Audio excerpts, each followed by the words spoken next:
आत्मा जोटा रही प्रत्येक जीव शरीर रे आत्मा थाउछि हाँ कि नहीं आत्मा नहीं तो जीवन नहीं जेपर्यंत आम शरीर रे आत्मा रही से पर्यंत आम जीवित थाउछु वन्स टाइम जब आत्मा पलैला ताମାନେ आम शरीर खकला ए शरीर किसी न था पड़ी रहा हाँ कि नहीं कहबार तात्पर्य कौन कि महावीर जैन जी थिले से यही आत्मा को नहीं कौन मत देते से कहते कि प्रत्येक जीव बा जीवत्वर सेमती अजीव तत्व कहले कौन जार जीवन ना हाँ कि नहीं जार जीवन ना जीव तत्व हो बा अजीव तत्व जार जीवन अच्छी बा जार जीवन भी ना प्रत्येक वस्तुर एठारे कौन रही आत्मा रही से कहले बुझेला मु कौन कहली जीवन थिबा वस्तु बा जीवन नथिबा वस्तुर भी कौन रही आत्मा रही बोली किए कहले महावीर जैन कहले एठारे से कहते कि आत्मा हेउछि जीव जीव माने कौन कहली जीवन जीव कहले कौन जीवन आत्मा होउछि कौन जीवन हैला र आधार आम कह पार जे पर्यंत आम शरीर आत्मा अच्छी से पर्यंत आम कौन रे जीवित आत्मा को आम देखीचे कि नहीं तो आम शरीर जे पर्यंत आत्मा थाउछि से पर्यंत आम जीवित थिबा वन्स टाइम आत्मा पळेला तो आम मृत हाँ कि नहीं किंतु यही आत्मा कौनसी भी पदार्थ संस्पर्श रे जेतेबेले आसीबो कौनसी भी पदार्थ पृथ्वी रे जति सब भौतिक पदार्थ अच्छी से पदार्थ संस्पर्श रे आसिला परे आम जीवन दुखमय हेबो एति बुझेला ना बुझेला नहीं आमे कौनसी भी पदार्थ जेतेबेले आम जीवन संस्पर्श रे आसुची आम जीवन सेठू स्टार्ट हो दुखमय हवा किंतु पूर्वर आमे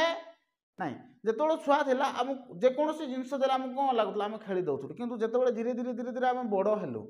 तो सही समय आम जिनस गुड़ाकर व्यवहार जानलु जिनस गुड़ाक आम देखिलु लोक मैंने किपरि व्यवहार कर देखिलु तो छोट जिनस आमको भल लगे ना से समय तो ताठू आम टिके बड़ जिनस को डिमांड कलु हाँ कि नहीं तो जितेबाला से जिनस छुआ को दि जाऊनी छोट जिनस दि जाता पूर्वर एवं से बड़ जिनस डिमांड कला जिते बड़ जिनस डिमांड कला से समय जब से छुआ को से बड़ जिनस टी दे पारन से जहाँ चाहूँगी तो सही समय से कांदुचे अर्थात ता जीवन में दुख आसूची हाँ कि नहीं प्रत्येक व्यक्ति जेकोसी व्यक्ति हूँ ना कहीं जो मैंने पृथ्वी पृष्ठ जन्म होती बड़ है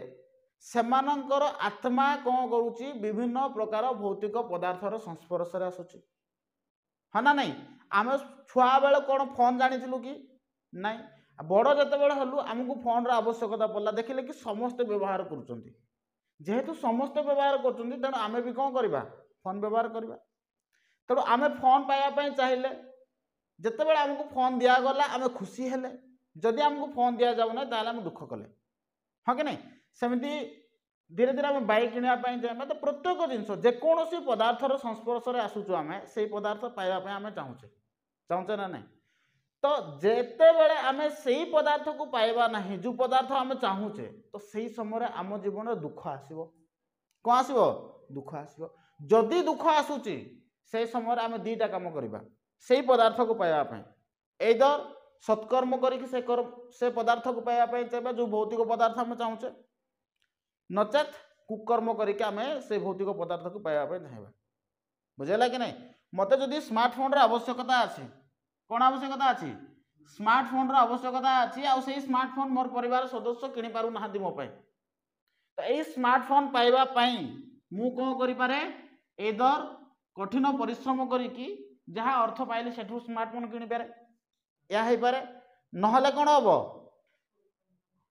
चोरी करी कौन करी स्मार्टफोन किणी तेणु मो पाखे दीटा ऑप्शन रहा ये फोन को परचेस करने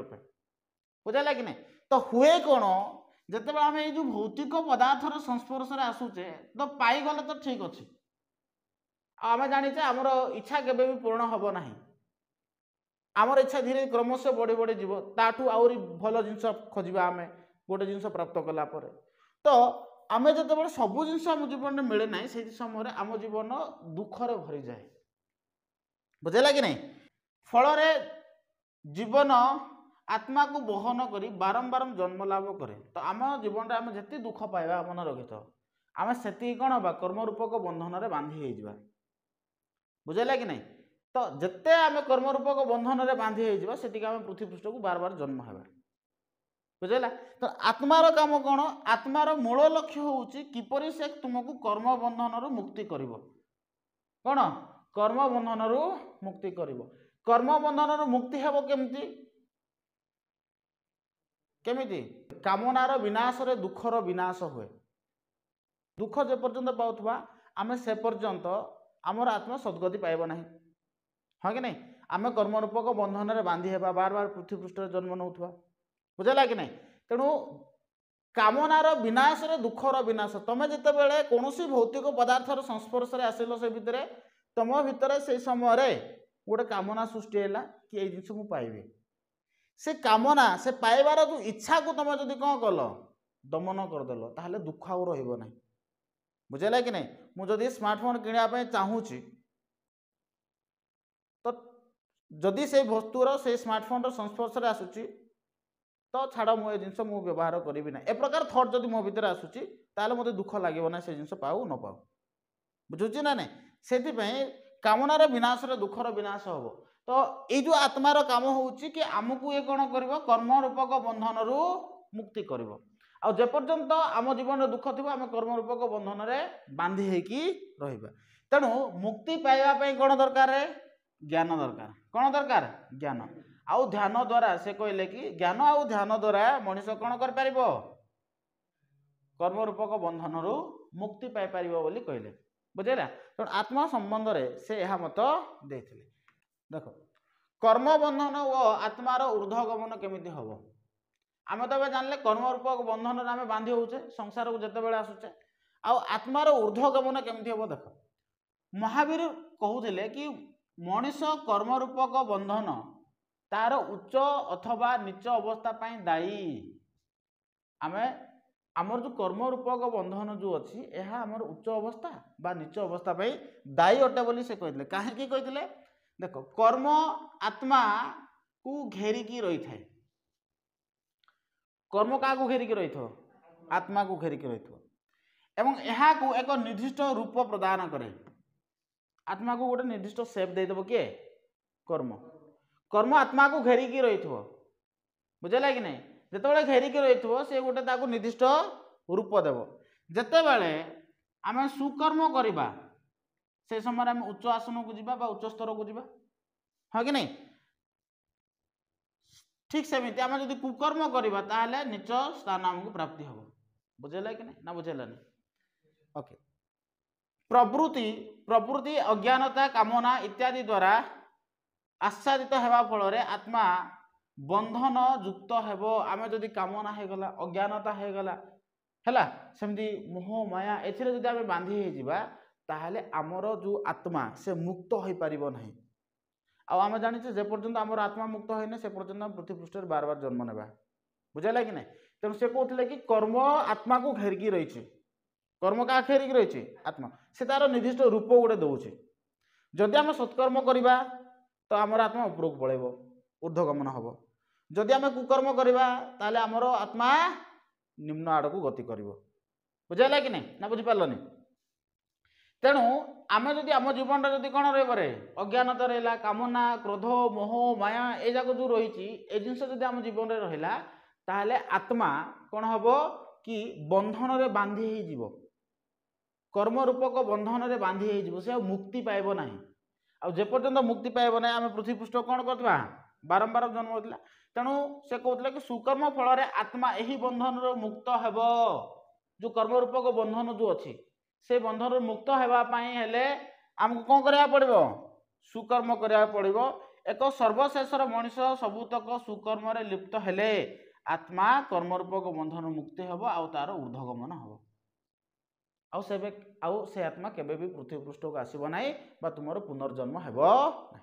बुझेगा कि नहीं से कौन करने को हम सुकर्म करने को हेब एति क्लियर है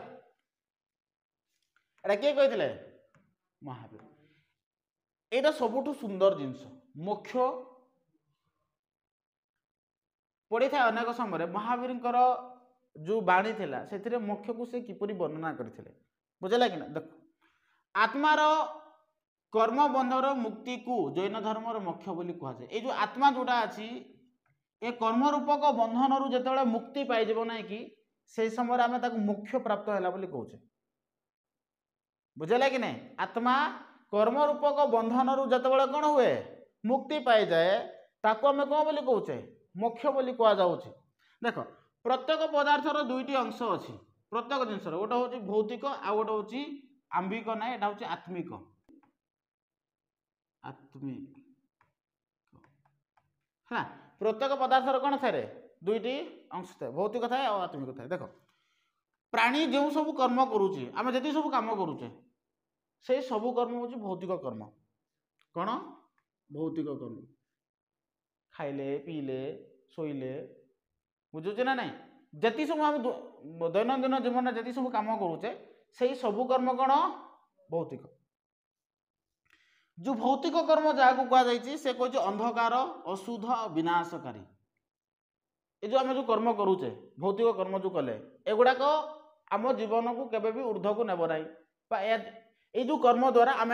केबे भी मुक्ति पाई परिबा नहीं। यह अंधकार अंधकार बोले बुझ ना आमको आग को देखा ना आग को जावाई आत्मा को केमती देखा कि से ऊर्ध्व गमन कर बुझुचे ना नहीं। आम जी सब भौतिक कर्म कले पृथ्वी पृष्ठ को आसिकी विवाह कले पुत्र संतान जन्म कले ये जो कर्म रूपक बंधन जो बांधी हेले ये सब कर्म हूँ भौतिक कर्म। आउ गोटे कर्म अच्छी आत्मिक कर्म है। अपर कर्म को कौन कहुच्छी आत्मिक कर्म जहाँ आत्मा को आलोकित करे ऊर्ध्व गमन करने आलोक दरकार। आत्मा गमन केमती करे आम जमी अंधारे जाऊे अंधार तो आम जापर ना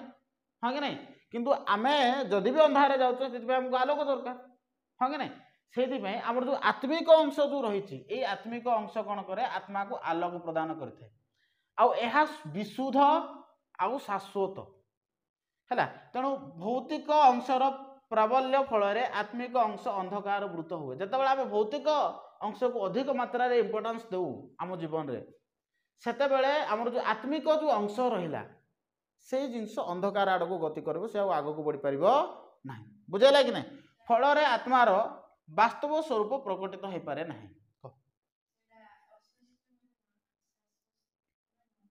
कोटा